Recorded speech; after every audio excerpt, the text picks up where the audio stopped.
नमस्कार। अमेरिका के राष्ट्रपति डोनाल्ड ट्रंप ने उत्तर अटलांटिक संधि संगठन यानी नाटो को एक बार फिर कड़ी धमकी दी है।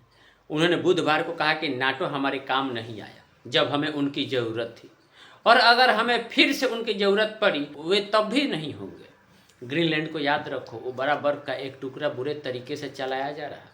ट्रंप की इस धमकी ने नाटो महासचिव को असहज कर दिया। ट्रंप ने नाटो महासचिव मार्क रूट के साथ बंद कमरे में यह बैठक की थी, जिसके बाद उन्होंने नाटो के प्रति अपनी शिकायत और कड़ी नाराजगी दोहराई। इस बैठक से पहले जब ईरान ने हॉर्मुज जलडमरू मध्य को प्रभावी रूप से बंद कर दिया और गैस की कीमतें आसमान छूने लगी, तो ट्रंप ने संकेत दिया कि अगर नाटो के सदस्य देशों ने उनके आह्वान को नज़रअंदाज किया तो अमेरिका नाटो से बाहर निकलने पर विचार कर सकता है। ट्रंप ने इस ताज़ा बैठक के बाद सोशल मीडिया पर कैपिटल लेटर्स में अपनी नाराज़गी जाहिर करते हुए लिखा, नाटो हमारे काम नहीं आया जब हमें उनकी ज़रूरत थी, और अगर हमें फिर से उनकी ज़रूरत पड़ी तो वो तब भी नहीं होंगे। व्हाइट हाउस ने तुरंत इस पर कोई और अपडेट नहीं दिया। राष्ट्रपति ट्रंप और मार्क रूट के बीच यह बैठक मंगलवार देर रात अमेरिका और ईरान के बीच 2 हफ्ते के सीज फायर पर सहमति बनने के बाद हुई। यह नया सीज फायर ट्रंप के उस बयान के बाद हुआ जब उन्होंने कहा था कि अगर ज़रूरत पड़ी तो ईरान के पावर प्लांट और पुलों पर हमला करेंगे।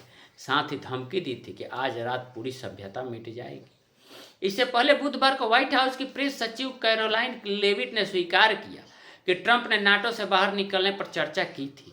उन्होंने कहा, मुझे लगता है कि राष्ट्रपति कुछ घंटों में महासचिव रूट के साथ इस मुद्दे पर चर्चा करेंगे। पूर्व राष्ट्रपति जो बाइडेन के कार्यकाल में कांग्रेस ने 2023 में एक कानून पास किया था, जिसमें किसी भी अमेरिका राष्ट्रपति को नाटो से बाहर निकलने के लिए कांग्रेस की मंजूरी जरूरी कर दी गई थी। ट्रंप लंबे समय से नाटो के आलोचक रहे हैं और अपने पहले कार्यकाल में उन्होंने कहा था कि उनके पास अकेले ही नाटो से बाहर निकलने का अधिकार है। नाटो की स्थापना 1949 में सोवियत संघ के खतरे के खिलाफ यूरोपीय सुरक्षा के लिए की गई थी।